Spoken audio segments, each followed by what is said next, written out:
Hello, magandang hapon at maayong buntag mga bossing.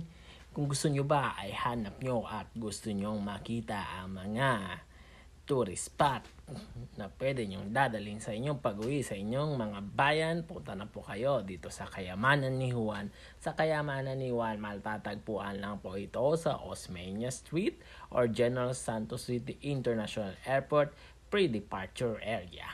Sa mga gusto na mga tabliya dyan, fit ito sa inyo mga kapre kasi ito ay masarap at masustansya at pwedeng pang champurado. Sa mga gusto naman ng chicharon, meron din po sila dito mga chicharon.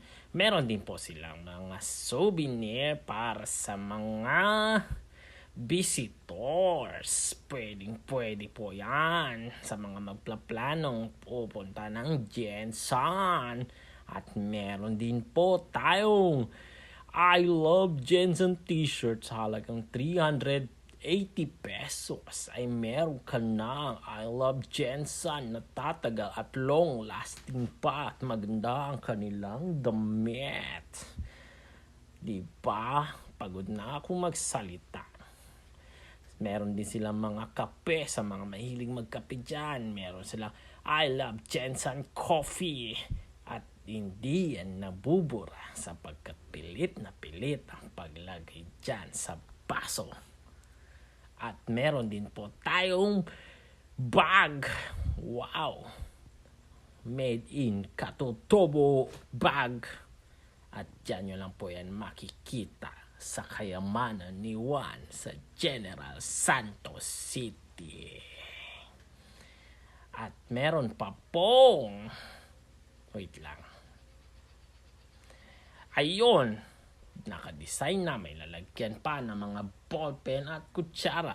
Maganda siyang ipang-display sa mga office, especially sa may mga sariling office. At meron din po tayong pambitay-bitay. Oy, susutin ko, oy. Mukhang maganda ito, parang pang-kontra, pang-agimat sa mga sikreto lamang po mga kaibigan. Meron din po tayong kalo. Hatid sa inyo ng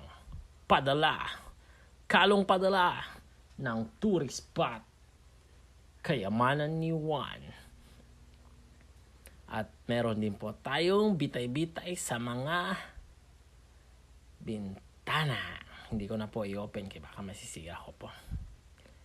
Marami po silang magagandang souvenir. Ayun, bumili na po ako. Fast forward ko na po mga kaibigan kasi po uuwi na kami ng ate ko. Malayo pa po yung kanya pupuntahan. At paalam. Goodbye.